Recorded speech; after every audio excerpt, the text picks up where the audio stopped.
सुख सुविधा मिली, लेकिन उसने अचानक सब कुछ छोड़कर संन्यास लेकर दुनिया को ज्ञान, करुणा और शांति का मार्ग दिखाया। ये है महात्मा बुद्ध।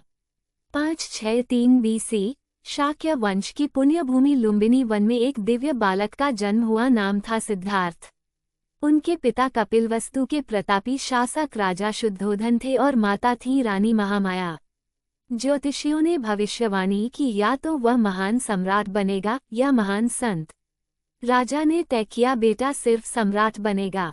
उसे जीवन के दुखों से दूर रखा गया, उसे कभी दुख, बीमारी या मृत्यु न दिखाई दे, यही कोशिश की गई।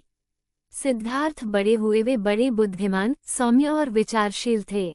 राजकुमार सिद्धार्थ जब किशोरावस्था से यौवन की ओर बढ़े तो राजा शुद्धोधन चिंतित हुए। उन्हें डर था कि सिद्धार्थ कहीं वैराग्य न धारण कर लें, इसीलिए उन्होंने तय किया कि अब समय आ गया है सिद्धार्थ के विवाह का। शुद्धोधन ने अपने दरबारियों से कहा कि सिद्धार्थ के लिए एक योग्य, सुशील और कुलीन कन्या खोजी जाए। बहुत प्रयासों के बाद उनकी खोज जाकर समाप्त हुई देवदह की राजकुमारी यशोधरा पर।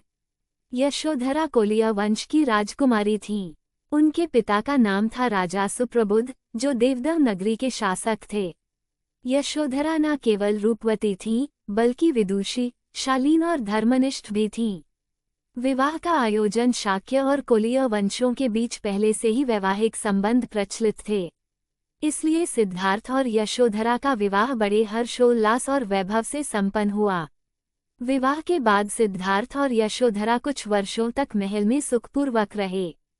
फिर एक दिन यशोधरा ने एक पुत्र को जन्म दिया। सिद्धार्थ ने अपने पुत्र का नाम रखा राहुल। राहुल का जन्म एक ओर जहां यशोधरा के लिए अपार सुख का क्षण था, वहीं सिद्धार्थ के हृदय में यह विचार कौंधा, राहुल अब मेरा बंधन बन गया है, क्या ये भी एक मोह नहीं है? इसी क्षण से सिद्धार्थ के भीतर वैराग्य की भावना और गहरी होने लगी। मन में प्रश्न गूंजते रहे, क्या यही जीवन है? क्या सब सदा सुखी रह सकते हैं? एक दिन उन्होंने महल से बाहर निकलने की इच्छा जताई। राजा शुद्धोधन ने सारे रास्ते साफ करवा दिए, लेकिन नियति को कौन टाल सकता था। राजकुमार बाहर की दुनिया का आनंद लेने के लिए निकलते हैं। अचानक वे एक वृद्ध पुरुष को देखते हैं। सिद्धार्थ आश्चर्य से पूछते हैं, सैनिक, वह कौन है जो इतना झुका हुआ चल रहा है? उसकी कमर सीधी क्यों नहीं है? शरीर कांप रहा है, बाल सफेद। ये कौन है? सैनिक विनम्रता से जवाब देता है, राजकुमार, वह एक वृद्ध व्यक्ति है।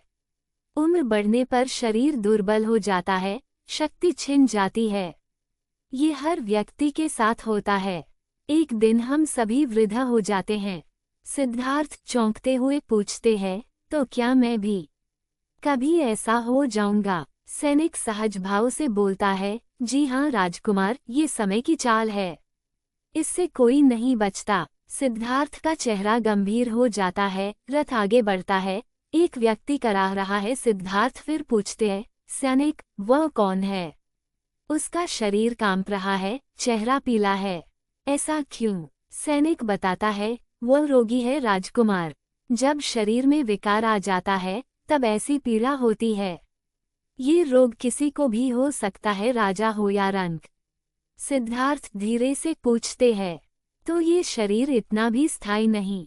सैनिक कहता है, नहीं राजकुमार, स्वास्थ्य भी अस्थायी है। आगे कुछ दूरी पर शव यात्रा चल रही है, लोग विलाप कर रहे हैं। सिद्धार्थ धीरे से फिर सवाल करते हैं, यह क्या हो रहा है सैनिक? ये लोग किसे ले जा रहे हैं? सैनिक गंभीर स्वर में जवाब देता है, यह एक मृतक की शवयात्रा है राजकुमार। यह मनुष्य अब इस संसार में नहीं रहा। सिद्धार्थ कांपती आवाज में पूछते हैं, मृत्यु, क्या सभी को मरना पड़ता है? सैनिक कहता है, हाँ राजकुमार, मृत्यु ही जीवन का अंतिम सत्य है। चाहे कोई कितना भी बलवान या समृद्ध क्यों न हो, एक दिन ये शरीर नष्ट हो जाता है। सिद्धार्थ की आंखें नम हो जाती हैं। आखिर में एक शांत सन्यासी को ध्यान में लीन देखते हैं। सिद्धार्थ धीरे से फिर सवाल करते हैं, वह कौन है जो इतना शांत और निश्चल बैठा है? सैनिक बताता है, वह एक सन्यासी है जिसने संसार के मोह को त्याग दिया है। वह सत्य, शांति और आत्मज्ञान की खोज में है। राजकुमार ने पहली बार जाना जीवन क्षणभंगुर है, सिद्धार्थ मन में आत्मचिंतन करते हुए, क्या यही रास्ता है इस दुख से मुक्ति पाने का? क्या जीवन का उद्देश्य केवल भोग और विलास ही है? नहीं, मुझे इसका उत्तर खोजना होगा। जहाँ शांति हो, जहाँ कोई पीड़ा न हो, वही मेरा मार्ग होगा। सिद्धार्थ की बेचैनी बढ़ती गई। अंततः एक दिन रात के सन्नाटे में उन्होंने सब कुछ छोड़ दिया, महल, पत्नी, पुत्र और राजसिंहासन। वह साधु बन गए, निकल पड़े सत्य की खोज में। इस ऐतिहासिक घटना को कहते हैं महाभिनिष्क्रमण। वर्षों तक कठोर तप किया, फिर बोधगया में पीपल वृक्ष के नीचे ध्यानस्थ हुए। एक रात्रि उन्हें बोधि की प्राप्ति हुई। अब वे राजकुमार सिद्धार्थ नहीं बल्कि महात्मा बुद्ध बन चुके थे। उन्होंने अपना पहला उपदेश सारनाथ में दिया, इसे कहा गया धर्मचक्र प्रवर्तन।